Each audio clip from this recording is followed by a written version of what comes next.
ஒரு வயதான பாட்டி பானையில தண்ணீரை தூக்கிக்கிட்டு போகும்பொழுது அப்போ ஒரு சிறுவன், பாட்டி நீங்க பானையை தூக்கிக்கிட்டு போற விதமே சரியில்லை, போறப்ப பானை எங்கேயாவது கீழே கீழே விழுந்துட்டு போகுதுன்னு சொல்றான். அந்த பாட்டி அவன் சொல்றதை எதுவுமே காதுல வாங்காம கொஞ்சம் தூரம் அவங்க நடந்து போன உடனே அந்த பானை கீழே விழுந்து உடைஞ்சிடுது. அந்த பாட்டியும் கட்டையில போறவன் என்ன வாயை வச்சு சொன்னானே தெரியல, அவன் சொன்ன மாதிரியே நடந்துடுச்சு, அந்த விளங்காதவன் சொன்ன மாதிரியே நடந்துடுச்சு, அவனுக்கு என்ன வாயினே தெரியல அப்படின்னு சொல்லி அவனை திட்டிகிட்டே போறாங்க.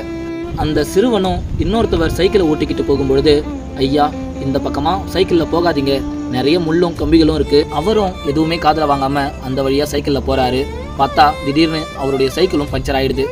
இதை பார்த்த அவரும், அவன் என்ன வாயை வச்சு எந்த நேரத்தில் சொன்னான்னு தெரியல, அவன் சொன்ன மாதிரியே நடந்துடுச்சு அப்படின்னு சொல்லி, சரியான தர்ஜனம் பிடிச்ச பையனா இருப்பான் போல இருக்கு அப்படின்னு சொல்லி அவனை திட்டிட்டு போறாரு. இப்படி அந்த சிறுவனை ஊர் மக்கள் எல்லாரும் சேர்ந்து ராசி இல்லாதவனோ விளங்காதவனோ இல்லை துரதிருஷ்டம் பிடிச்சவனோ அப்படின்னு சொல்றாங்களே தவிர அவன் ஏன் சொல்றான், எதுக்காக சொல்றான்னு யோசிக்கிறது இல்லை. ஊர் மக்கள் எல்லாரும் அந்த சிறுவன் தப்பான வார்த்தைகள் பேசுறான்னு மட்டும் பார்த்தாங்களே தவிர அவன் தப்பு நடந்துடக்கூடாதுன்னு சொல்றான்னு அவங்கள யாரும் ஒருத்தவங்க கூட யோசிக்கல. நண்பா, ஒருத்தவங்க உங்ககிட்ட வந்து ஒரு விஷயத்த சொல்றாங்கன்னா அது ஏன் சொல்றாங்க, எதுக்காக சொல்றாங்க அப்படின்னு கொஞ்சம் யோசிச்சு செயல்படுங்க. இன்னொரு விஷயம் நண்பா, நல்லது செய்கிறவங்க மட்டும் நல்லவங்க இல்லை, இந்த மாதிரி கெட்டதை தடுக்கிறவங்களும் நல்லவங்க தான். இந்த குட்டி ஸ்டோரி பிடிச்சிருந்தா மறக்காமல் லைக் பண்ணுங்க. ஒரு அம்மா ஃபோனில் கேம் விளையாடிட்டு இருக்கிற தன்னுடைய பையன் கிட்ட, கண்ணா காலையில் வடித்த சாப்பாடு எவ்வளவு நேரம் கெடாமல் இருக்குன்னு தெரியல, கொஞ்சம் வந்து சீக்கிரமாக சாப்பிட்டுட்டு போறியா அப்படின்னு சொல்கிறாங்க. அவனும் கேம் விளையாடுற ஆர்வத்தில், அம்மா நீங்கள் போய் சாப்பிடுங்கம்மா, நான் இன்னும் கொஞ்சம் நேரத்தில் வந்து சாப்பிட்றேன் அப்படின்னு சொல்கிறான். அவங்க அம்மாவும் சாப்பிட்டு முடிச்சுட்டு உடம்பு முடியாமல் படுத்துட்டு இருக்காங்க. அவனும் கேம் விளையாடி முடிச்சுட்டு சாப்பிடலான்னு போகும்பொழுது அங்கே சாப்பாடும் கெட்டு போயிடுது. இதை பார்த்து அவனும் தூங்கிக்கிட்டு இருந்த அம்மா கிட்ட விஷயத்த சொல்கிறான். நான் தான் உன்னை முன்னாடியே சாப்பிடுன்னு சொன்னேன் இல்லையா, சரி விடு, நான் போய் பக்கத்து வீட்டில் போய் சாப்பாடு வாங்கிக்கிட்டு வரேன்னு சொல்லி பக்கத்து வீட்டுக்கு போகிறாங்க. அப்போ அந்த பக்கத்து வீட்டுக்காரங்க, என்ன நீங்கள் எப்போ பார்த்தாலும் எங்ககிட்ட வந்து சாப்பாடு கேட்டுக்கிட்டே இருக்கீங்க, ஒரு தடவை பாவன்னு பார்த்து சாப்பாடு போட்டால் எல்லா நேரமும் நாய் மாதிரி வந்து நிற்க வேண்டியது அப்படின்னு அசிங்கப்படுத்துகிற மாதிரி பேசுகிறாங்க. இதை அவங்க பையனும் கண் கலங்கிக்கிட்டே பார்த்துட்டு இருக்கான். அவங்க அம்மாவும் இன்னொரு வீட்டில் எப்படியோ கெஞ்சி அவங்க மகனுக்கு சாப்பாடு எடுத்துகிட்டு வந்து கொடுத்து சாப்பிடுப்பான்னு சொல்கிறாங்க. அதுக்கு அவனும் கண் கலங்கிக்கிட்டே, அம்மா என்னால் தாம்மா இப்படி நீ அசிங்கப்பட்டு நிற்கிற அப்படின்னு கேட்குறான். அதுக்கு அவங்களும், நான் அசிங்கப்பட்டதை விட என் புள்ள பசியோடு இருக்கக்கூடாதுன்னு தான் எனக்கு தோணுச்சு அப்படின்னு சொல்கிறாங்க. அம்மா இதுக்கப்புறம் நீ எப்போ சாப்பிட கூட்டாலும் நான் வந்து சாப்பிட்றேம்மா, இதுக்கப்புறம் இந்த மாதிரி தப்பை நான் பண்ணவே மாட்டேம்மா அப்படின்னு சொல்கிறான். அதுக்கு அவங்க அம்மாவும், கண்ணா எப்பவுமே நாம சாப்பாடுக்காக காத்திருக்கலாம், ஆனால் சாப்பாடு நமக்காக எப்பயும் காத்திருக்கக்கூடாது, அப்படி அந்த சாப்பாடை நம்ம காக்க வச்சா நம்ம கண்டிப்பாக ஒரு நாள் பட்னியாக படுக்கிற சூழ்நிலை வரும்ன்றதை மறந்துடாத. இந்த குட்டி ஸ்டோரி பிடிச்சிருந்தா மறக்காமல் லைக் பண்ணுங்க. ஸ்கூலில் எல்லா பசங்களும் சாப்பிட்டுட்டு இருக்கும் பொழுது ஒரு பையன் மட்டும் பசியோட ஏதாவது சாப்பாடு இருந்தால் தாங்கலான்னு கேட்குறான். அதுக்கு அந்த பசங்களும், ஏன் எப்போ பார்த்தாலும் எங்ககிட்டயே சாப்பாடு கேட்டுட்டு இருக்க, உனக்கெல்லாம் யாரும் வீட்டில் சாப்பாடு செஞ்சு தரமாட்டாங்களா, இதுக்கப்புறம் எங்களாலலாம் உனக்கு சாப்பாடு தர முடியாதுன்னு சொல்லிடுறாங்க. இப்படி இந்த பசங்க பேசுகிறத அவங்க டீச்சரும் காதில் வாங்கிடுறாங்க. எல்லா பசங்களும் சாப்பிட்டு முடிச்சுட்டு கிளாஸுக்கு வர்றப்ப அப்போ அவங்க டீச்சர் பசங்க கிட்ட, உங்கள் எல்லாருக்குமே நான் ஒரு குட்டி கதை சொல்ல போகிறேன்னு சொல்கிறாங்க. 2 காக்கா தன்னுடைய குஞ்சுகளோட ரொம்ப சந்தோஷமாக வாழ்ந்துட்டு வந்துச்சு. ஒரு நாள் அப்பா காக்காவும் அம்மா காக்காவும் தன்னுடைய குழந்தைகள் கிட்ட, நானும் அப்பாவும் ஏதாவது உணவு இருக்கான்னு தேடிட்டு வரோம், அது வரைக்கும் நீங்கள் எங்கேயே பத்திரமா இருங்க அப்படின்னு சொல்லிட்டு போகிறாங்க. உணவு எடுத்துகிட்டு வரேன்னு சொன்ன அந்த அப்பா அம்மா காகங்கள் திரும்ப வரவே இல்லை. அந்த குஞ்சுகளும் பசியோடு துடிச்சிட்டு இருக்குதுங்க. அப்போ அந்த பக்கமாக உணவு எடுத்துகிட்டு பறந்து வந்த ஒரு நாரைக்கிட்ட அந்த காக்கை குஞ்சுகள், எங்களுக்கு பசிக்குது, ஏதாவது உணவு இருந்தால் தாங்கலான்னு கேட்குது. அதுக்கு அந்த நாரையும், இந்த உணவு என்னுடைய குழந்தைகளுக்கே சரியாக இருக்கும், உங்களுக்கு கண்டிப்பாக என்னால் தர முடியாதுன்னு சொல்லிட்டு பறந்து போகுது. பாவம் அந்த காக்கை குஞ்சுகள் ரொம்ப பசியோடு துடிச்சிட்டு வந்துட்டு இருக்குதுங்க. பசங்களா, இப்போ அந்த பசியோடு இருந்த காக்கை குஞ்சுகளுக்கு உணவு தராத அந்த நாரையை பார்த்தா உங்களுக்கு இப்போ என்ன தோணுதுன்னு கேட்குறாங்க.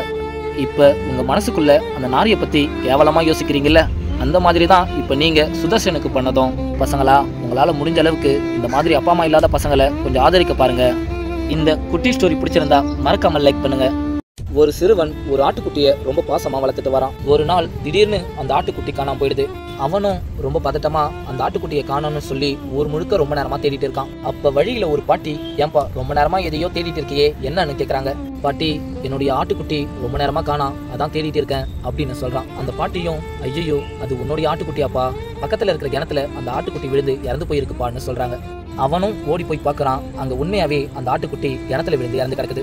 அப்போ அவங்க அம்மா வந்து, ஏன்பா இப்படி அழுதுகிட்டே உட்காந்துட்டு இருந்தா எல்லாம் சரியாயிடுமா அப்படின்னு கேட்குறாங்க. இல்லைம்மா, நான் அன்னைக்கு பசங்களோட விளையாட போயே இருக்கக்கூடாது, என்னால் தான் அந்த ஆட்டுக்குட்டி இறந்து போயிடுச்சு அப்படின்னு அழுதுகிட்டே சொல்கிறான். இல்லைப்பா, அந்த ஆட்டுக்குட்டி இறந்ததுக்கு நீ காரணம்னு சொல்ல முடியாது, அந்த ஆட்டுக்குட்டியும் காரணம்னு சொல்ல முடியாது, எல்லாமே விதி தான் சொல்லணும்.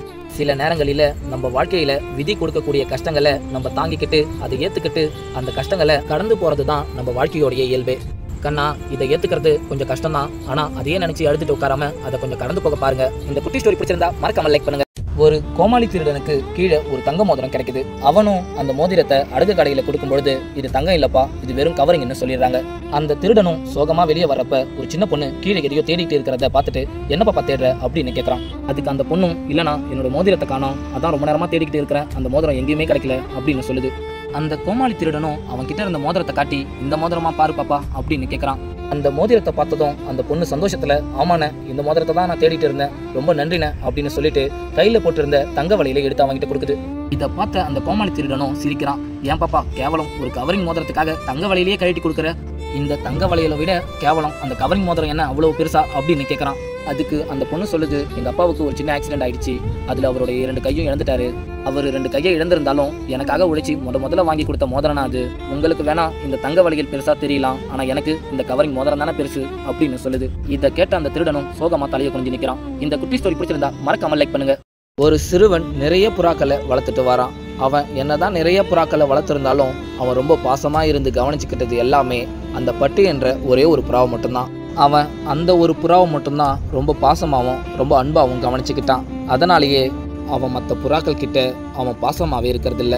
ஒரு நாள் அவன் ரொம்ப ஆசையாக வளர்த்த அந்த பட்டு என்ற புறா உடம்பு சரியில்லாமல் இறந்து போயிடுது. இதை பார்த்து அவனும் ரொம்ப சோகமாக கண் கலங்கி போய் நிற்கிறான். பாவம் அந்த பையனுக்கு என்ன பண்ணுறதுனே தெரியல. ஏன்னா அவனை சுற்றி அத்தனை புறாக்கள் இருந்தோம், ஒட்டுமொத்த பாசத்தையும் அந்த ஒரே புறா மேலே வச்சதால அவனால் அந்த கஷ்டத்தை தாங்கிக்கவே முடியல. என்னை பொறுத்த வரைக்கும் அது பறவையாக இருந்தாலும் சரி, மனுஷனாக இருந்தாலும் சரி, ஒட்டுமொத்த பாசத்தையும் ஒருத்தவங்க மேலே வைக்கிற பழக்கத்தை நிறுத்துங்க.